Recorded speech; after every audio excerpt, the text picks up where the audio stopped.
Ladies and gentlemen, my name is Ernesto Rodriguez. I am the Senior Curator, Historian, and Lecturer for the Alamo. I have been at the Alamo since 1999. So when they tell you to get back on the bus, listen. No, I'm just kidding. No, but welcome. It's a pleasure to be here. Now we're going to talk about the Alamo. Now the Alamo starts its life as Mission San Antonio de Valero in 1718. The reason for the mission is the French are moving into the territory. And so Spain has to protect their borders. So how do you protect the borders? You set up communities.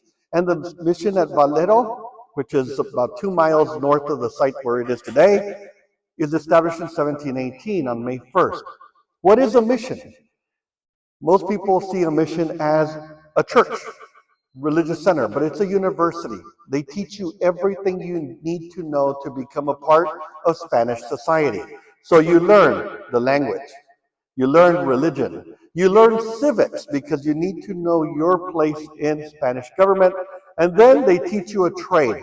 Once you've learned all of that, then you move into the town because the mission is founded with 3 parts. The mission, the town, the presidio. And so San Antonio Valero is, in effect, a mission for almost 75 years. In 1793, it's shut down. And when they shut it down, it's because it served its purpose. And so by shutting it down, the mission, its actual activities cease to happen. People still live in the property, but there's no more official duties at the site. Now, world events affect us all. And one of the things that happens in the world is you have the American Revolution break out, right? 1776, an important year. Who helps in that revolution? Anybody? Oh, the Alamo. American Revolution, 1776. France? Who else? Spain. And so those 2 countries come together to help fight in this revolt. As they're helping, Spain is maintaining basically the area of the Gulf Coast all the way to Florida against the British. They're also raising money for the revolution through a donative tax, right? So it's a donation tax. And they also do something else, cattle drives. And the missions of the San Antonio River region, they send cattle east to help to provide food for the Spanish army that is fighting in these wars. Now, one of the interesting things is, once the revolution is over, people go home, right? And you take these ideas that you just got from the U.S. becoming an independent nation back home with you. And that leads to the French Revolution of 1789, which leads to the terror, which leads to the rise of Napoleon, which leads to Napoleon invading Spain. He forces Spain to give up part of its territory. How many of y'all have been to New Orleans? How many of you been to the Spanish Quarter? How many of y'all have been to the French Quarter? So the French Quarter is an area that is very touristy. And it's actually built by the Spanish. And so it's truly the Spanish Quarter, but it sounds fancier, you say French Quarter. Well, when Spain loses that, the border between Spain and the United States is no longer the Mississippi River. It's now the Nueces. And now you have to figure out a way to protect your borders, right? So guess what they do? They send troops. These troops come north from the town of San Carlos de Alamo de Parras, in the northern part of the state of Coahuila.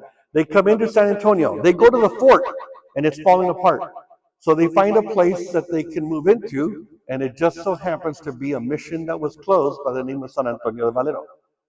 They go into that mission, and the minute they go in, the people of the town start calling the site El Alamo, because they were la Segunda Compañía Volante de San Carlos de Alamo de Parras.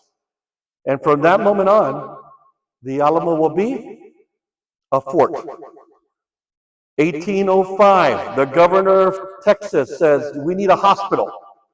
First hospital in Texas is established at the Alamo, in what is the Long Barrack today. 1806, vaccinations for smallpox happened for the first time in Texas. And the way they do it is, let's say that we grab all of you here, and we bring you on a boat from Spain. There's a couple of you that are sick, so you're isolated, right? to keep you away from everybody else getting sick. As you start getting better, we pull this table over here, so now they get sick. And you keep doing that until you get to your final destination. When you get to San Antonio, now you have to vaccinate people, so you poke a sore, like chicken pox, right? You poke a sore, and you poke somebody else, and you basically spread disease. And that's the way that they would vaccinate. So San Antonio is the site of the first vaccinations. 1810, Mexican independence movement starts. And Miguel Hidalgo y Costilla does this famous Grito de Dolores on September 16th, 1810. That revolution begins to spread. It spreads to San Antonio, and it's known as the Casas Revolt. A man named Casas leads troops against the Spanish government. Unfortunately for him, he gets captured, he is tried, he is executed, his head is pulled off of his body, it's packed in salt, it's sent to San Antonio, and it's put in Main Plaza right in front of the cathedral today as a warning of those that are fighting against Spain. 1813, a group of men come in under the Gutierrez McGee expedition of the Republican Army of the North. They get into Texas. They take Nacogdoches, they take Goliad, and then they come to San Antonio. There's a battle that happens right outside San Antonio called the Battle of Rocio. Today it's inside town, but back then it was not, in which the rebels defeat the Spanish army and they take prisoners. The prisoners are brought to the Alamo where they are held. And then one day they are ordered to be put on horses and taken for a ride. There's a Spanish document in Mexico City that says, I witnessed them putting the officers on horseback and taking them for a ride. That night, the horses came back with all of their gear, but no riders. They had been executed at the site of the Battle of Rocio. The problem with that was those men that were executed, two of them were governors, the governor of Texas and the governor of Tamaulipas. So guess what the Spanish government did? They sent troops north under Joaquín de Arredondo. He comes into the area on August 18th, 1813. The bloodiest battle ever fought on Texas soil happens here. It is known as the Battle of the Encinal de Medina, or the Battle of Medina as we call it today. It's a running battle. So you can imagine the Spanish army is setting a trap. They're trying to lure the men that are in San Antonio out. So the men go out.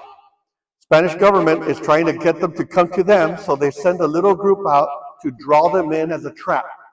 As they're going out, the insurgents, made up of Americans, Mexicans, and Europeans, they start coming towards them. Arredondo sets a trap, and he just surrounds them. Men start running for their lives. It is the bloodiest battle ever fought in Texas. Over 900 killed.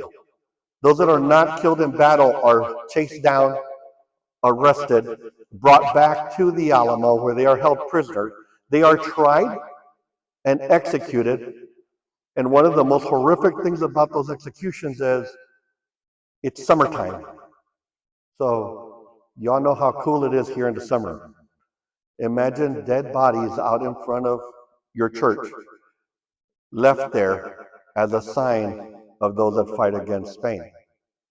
It's months before the Spanish priest at the cathedral or church back then is able to get permission to bury them. Those that are being tried, well, they take their wives and they hold them in another building and they force them to feed the Spanish army. They're making about 30,000 tortillas a day to feed that army. They're being tortured as well. It is a horrific event. If you're ever in downtown San Antonio and you're coming down basically Buena Vista Street into downtown, it turns into Dolorosa as a reminder of that painful event of 1813. That's the last time Texas really participates in the Texas Revolution, or the Mexican Revolution, I should say. But one of the fun parts is there are two men in that revolution that will play a big role in the Texas Revolution. One of them was an officer by the name of Domingo de Ugartechea. Ugartechea will then play a role because he will be the commander of the Alamo in 1835. The other man is a young lieutenant by the name of Antonio Lopez de Santa Anna. He is cited for bravery in this battle. It'll be his first trip to San Antonio, but not his last. Once Mexico gains its independence, what do you think Mexico finds out about protecting their borders? Is it easy? What do you need to protect your borders? People, right? So they begin to allow immigration into Texas, right? Who's the first person to bring people into Texas? Stephen F. Austin. And Stephen F. Austin brings the old 300. And then more people start to follow, right? How many of us have gone to a party and you notice your friend's not there, so you call your friend, hey, I'm at this party, it's really fun. And your friend shows up with 2 more friends. And then before you know it, there's 100 friends that showed up to a party that was meant for 20. That's what's happening in Texas. People are letting their friends know, this is a great deal. Texas is offering you a lot of cool things. All you have to do is follow the rules. 1, be Mexican, right? You become a Mexican citizen. 2, be Roman Catholic, the state religion of Mexico. And 3, have a letter of good standing. Why is that letter of good standing important? Because you want people that are going to help your country prosper, right? That's what you want to do. So between 1824 and 1828, there's a census that's done, and what they find out is that for every native-born Mexican in Texas, there are 10 that are not. There's a population of 30,000 immigrants in Texas. So guess what Mexico decides to do? Pass a law. They shut the borders with any country that borders their own. You think they're worried about Guatemala? No. Who do you think they're worried about? The United States. Because more people are coming west for opportunities. One of the big opportunities is land. Land is power. If you have land, you can be self-sufficient. You can produce your own food. And so people are coming. In Mexico, land was offered at 12.5 cents an acre, or 1 bit. It's very interesting because in the United States, land was $1.25 an acre. And you needed to have silver and gold to buy it. There was a big banking crisis and banks weren't loaning money. So now you needed to find a way to survive, and Mexico's offering you a great deal. So when they close the borders, people start looking at Mexico a little strangely and go, hey, this ain't right. The state of Texas is attached to the state of Coahuila. So there's an election year, 1833. Very important for us because we are in support of the person running for office. He is a federalist, believes in the federal constitution. And as a result, Texas is for his election. The man gets elected. And immediately Texas says, we can get separate statehood. So they send someone into Mexico City to talk to the government and to talk to the president of Mexico, Antonio Lopez de Santa Anna. Stephen F. Austin talks to the president and he asks for separate statehood. They say, no, your population isn't big enough. So the first thing Stephen F. Austin does, he writes a letter, an angry letter. That letter is captured by the government and he's put in prison. And he's held in prison in Mexico City. If you go to Mexico City today, it's a building that's located behind the cathedral in Mexico City. It's still there. And the government of Mexico starts to really change. Santa Anna, when he becomes president, gets bored with being in office. And so he leaves office and his vice president takes charge. Now, in the United States, when we vote for president, we vote for what? President and vice president, right? They had to do that with the laws changing because there was a problem the way the elections happened before. Before, it was first and second place for president and vice president, and that's the way Mexico's government was. And so if you have first place and second place, are they always going to get along?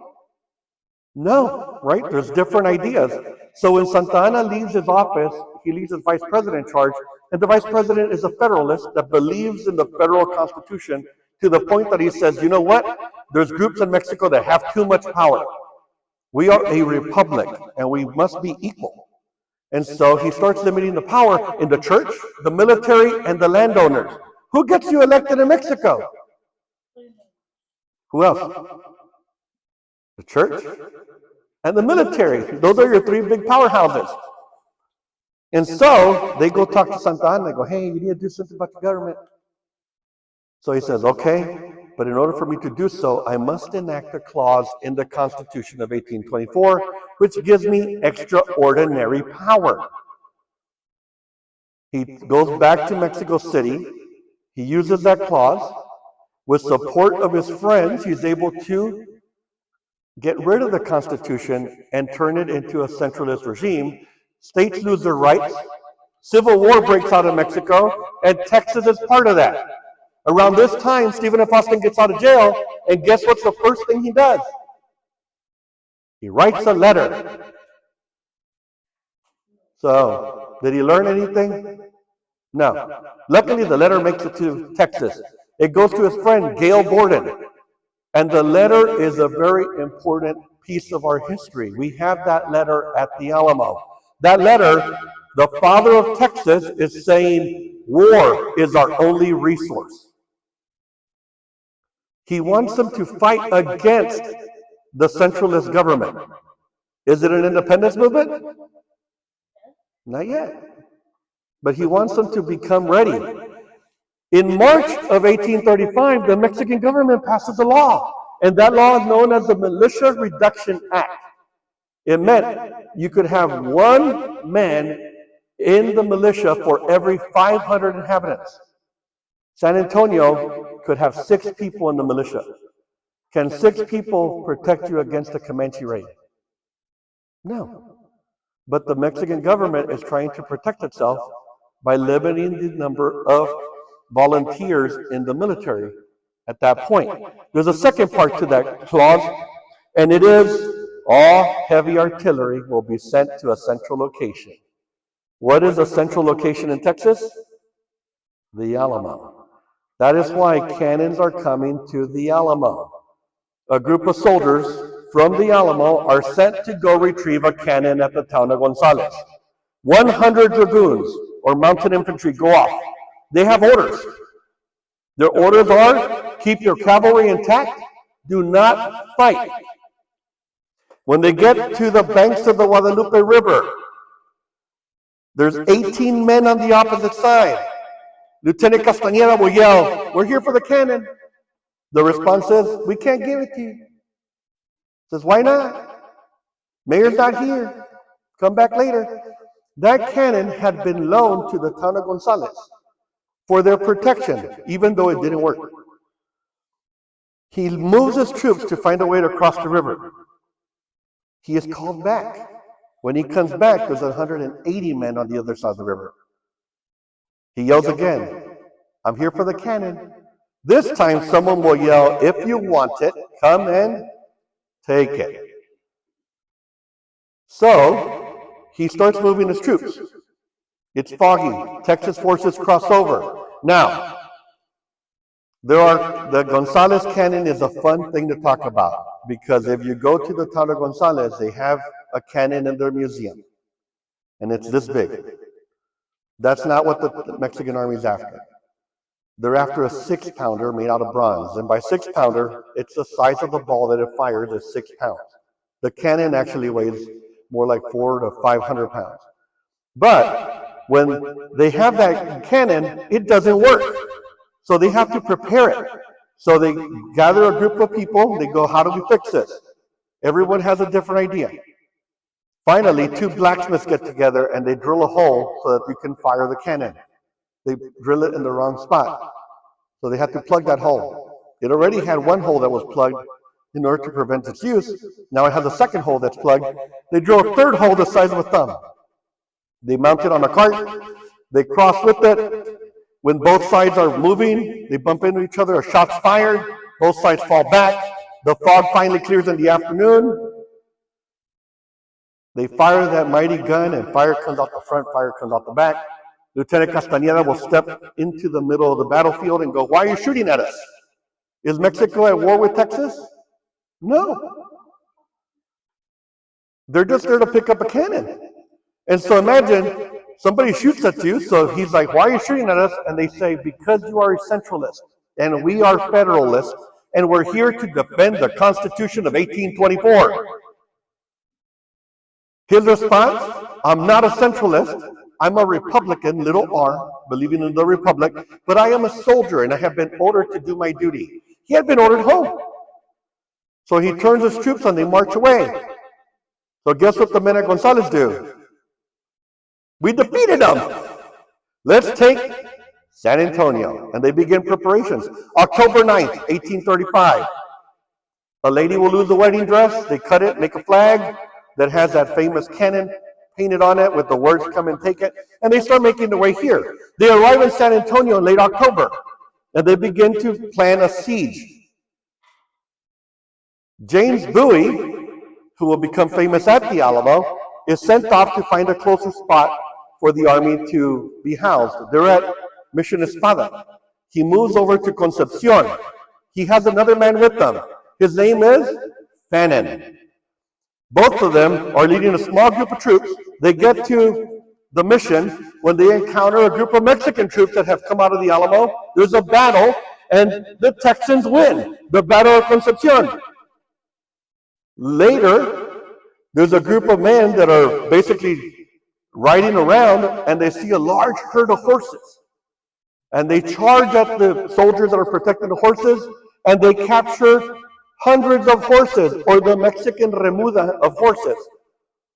The guy that captures them is a man by the name of William Barrett Travis, who will also become famous at the Alamo. Those horses are taken to Goliad to become part of the Texas cavalry.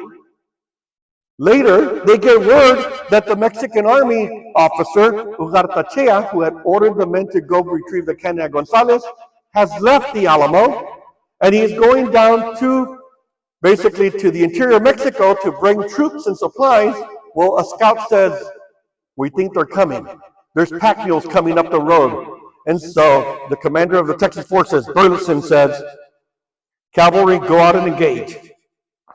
Cavalry gets ready to go. Infantry is hanging around inside of in the camp, and it starts the rumor mill because, well, soldiers want to fight. And so one guy goes, well, there's pack mules coming. They must have gold and silver. And so that rumor starts to spread among the camp. And what happens if you don't participate in a battle and there's gold and silver involved? Do you get part of the prize? No. So the infantry starts saying, we got to go. Cavalry takes off, infantry follows. And that famous battle will be named after what they encounter with the pack mules. It is the grass fight.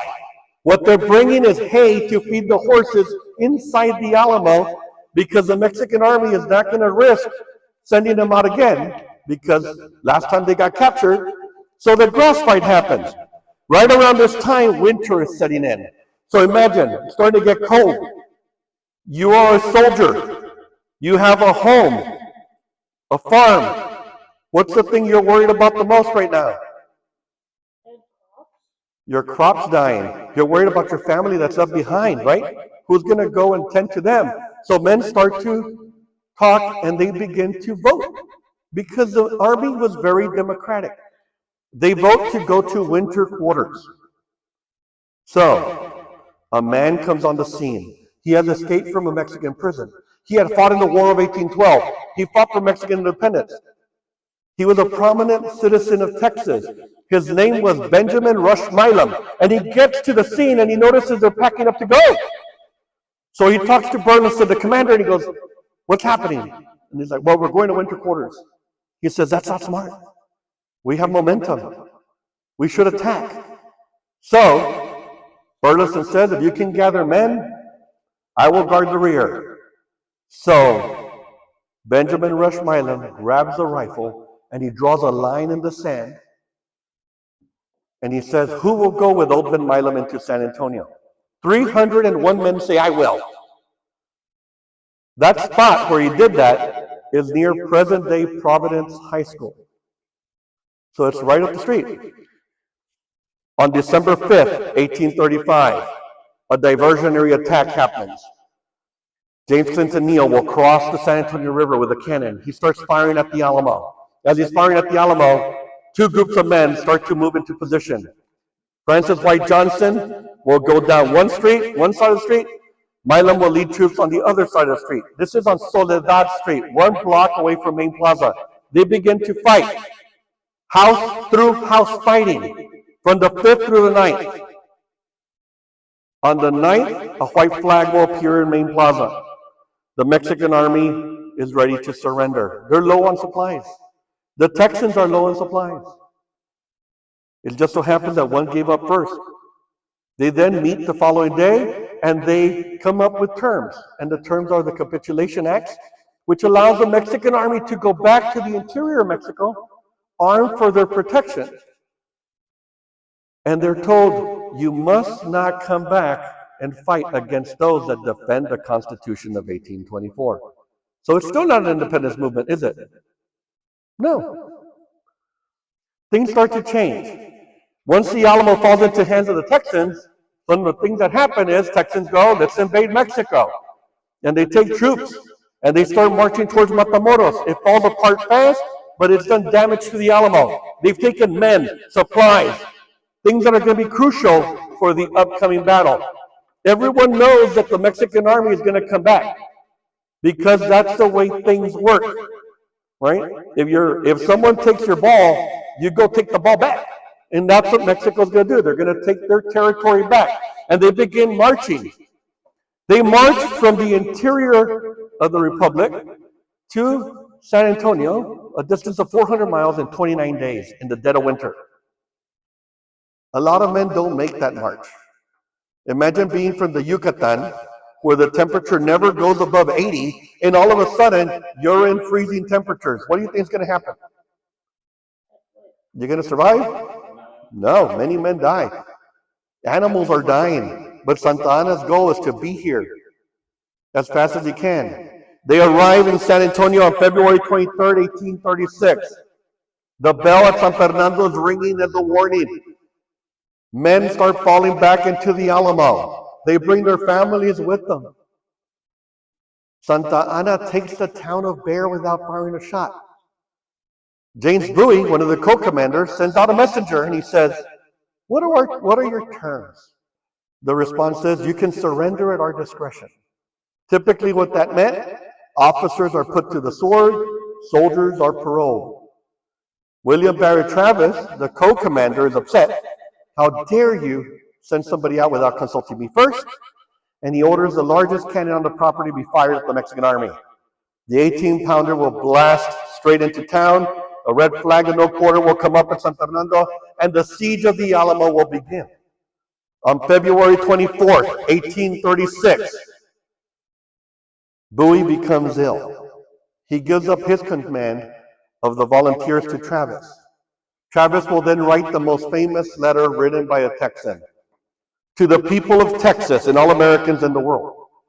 He starts it with, I am besieged by 1,000 or more of the Mexicans under Santa Anna. I have sustained a continuous bombardment for over 24 hours and have not lost a man.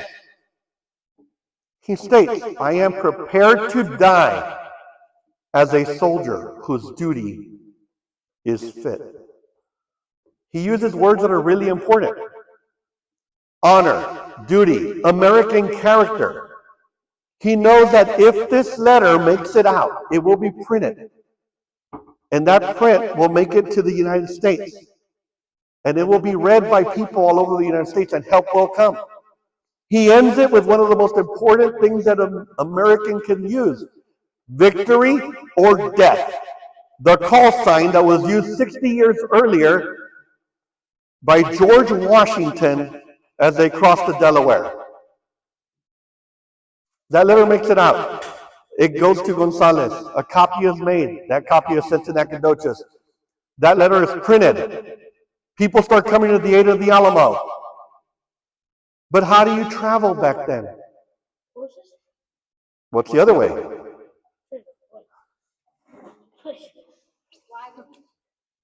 On foot. So are you moving fast? And so imagine you're 200 miles away at Washington or Ramos. How fast are you going to get to the Alamo? Not fast enough. 32 men do make the way in. They come from the town of Gonzales, 70 miles away. When they arrive at the Alamo, morale is boosted, right? Help is coming. The Alamo garrison has been fired upon day and night by the Mexican army. Every night, artillery's moved a little closer. They're basically encircling the site. Couriers are going and leaving. On March 2nd, independence is declared. Now, there were delegates. The Alamo sent 2 delegates to the convention. San Antonio sent 2 delegates. Their job was to vote for independence. Now, while the defenders of the Alamo did not know that independence had been declared, they were hoping to be declared because that's the job of the guys that went to represent them. March 3rd, a courier comes in. He has word that Fannin, who has the largest army in Texas, is not coming. There's another letter in that bag. It's a letter from a friend of Travis's, Samuel McCulpin Williamson, better known as Three-Legged Willie. They called him Three-Legged Willie because he had had a bout of some kind of like polio, and so he couldn't move a leg really well, so he would fold it back, and he had a peg leg, so he had 3 legs going. He sends a note, and the note says, "For God's sake, hold on, help is on the way." March 5th, 1836, the 12th day of the siege. Santa Anna gathers his officers and he says, "What shall we do?" Somebody does respond, "We should wait. We have more men and supplies coming." His response is, "No, we attack." He then gives them the orders. It'll be a 4-pronged assault, north, south, east, west. All columns except for one will have 10 ladders. The ladders are very important because they help you to go over the walls. The other column only has 2. They are your cazadores, or your skirmish line. So they do not fight the way the rest of the army does. They actually wander around. They have rifles. He tells his men, "You all will go quiet at 10 p.m. It'll be complete silence. Only those men that are healthy, have a full uniform, and are trained will take part in this battle." He says they must have their full uniform, their coat, their pants, their cartridge box, their musket, bayonet sharpened, and their shako or their hat. And the most important thing, you must wear your shoes. Now, if you've ever had the pleasure of wearing a pair of shoes from the early 1800s, they're very uncomfortable. There is no left or right foot. They're straight last. So you put the shoes on, and then you have to mold them to your feet. So you soak your feet in water, and you walk in them until they dry naturally. Never put them near a fire, they'll turn really hard. Then you start your march. How many of us actually walk in our shoes the way that the person that made them wants you to? Do they wear flat and even?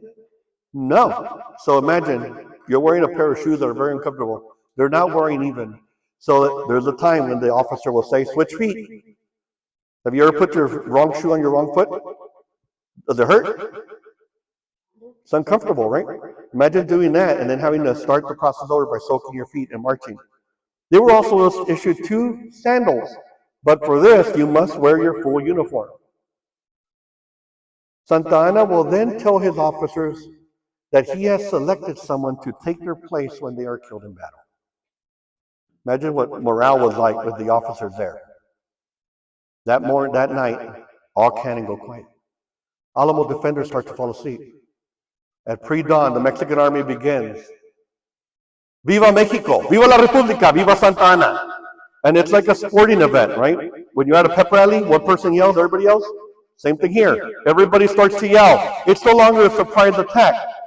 The Alamo garrison starts to wake up. Group of men run and they wake up Travis and they tell him the Mexican army is here. Travis will grab his shotgun and sword and he tells Joe, his slave, "Grab your shotgun." They run out the door. He'll yell, "No rendirse, muchachos. Let's give them hell, boys." And he runs up to the north wall. He is shot in the head after firing his shotgun and killed. Joe will fire his shotgun and kill more times, and then he falls back into their headquarters. Mexican Army is starting their charge. Texans have 18 cannons that work at the Alamo, and they're firing horseshoes, nails, chains at the Mexican Army. They're using them as shotguns. Twice they repel the troops. Third assault, they start coming to the walls. They come over the north wall, over the southwest corner.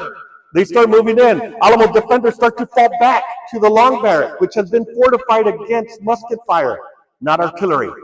Mexican cannons or Mexican artillerymen turn the cannons, blast the barricades. They charge in. It's hand-to-hand fighting. When they finish fighting in the long barrack, the Mexican army turns its attention to the church, and they charge into the church.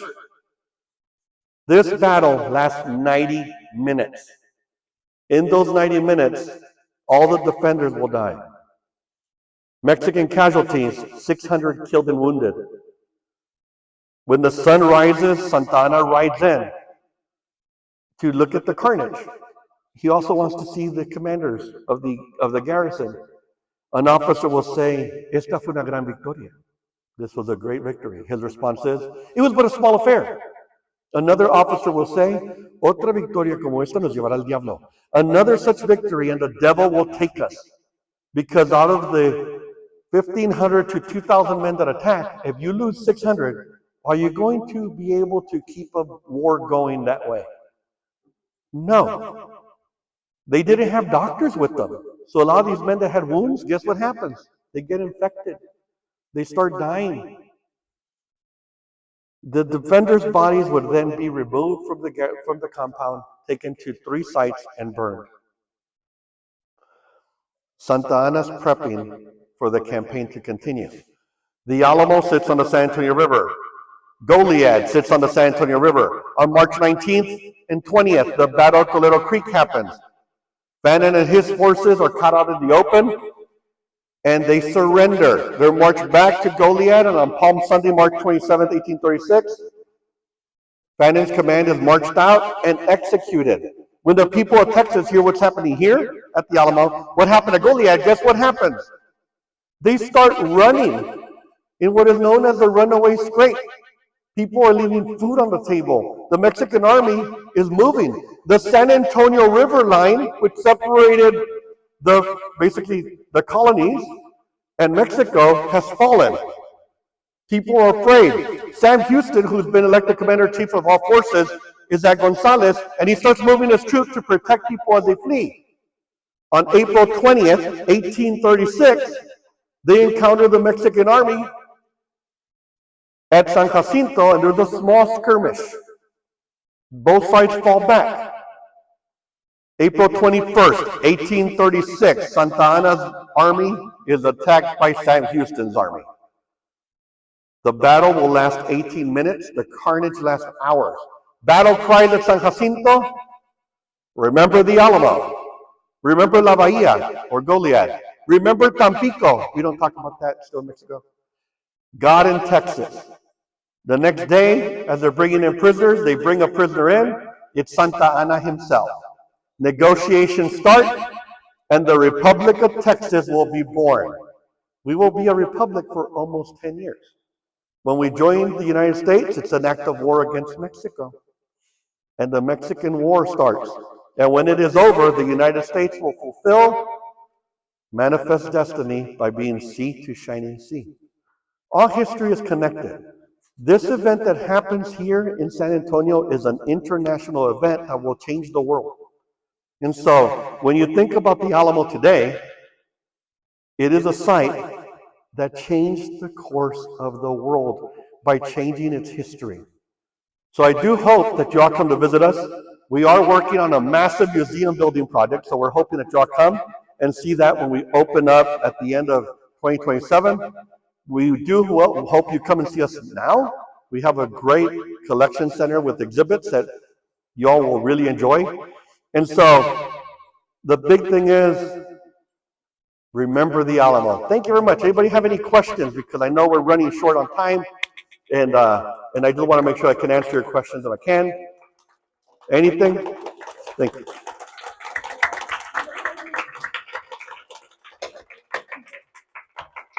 No questions? So y'all learned everything? Does anybody have any questions?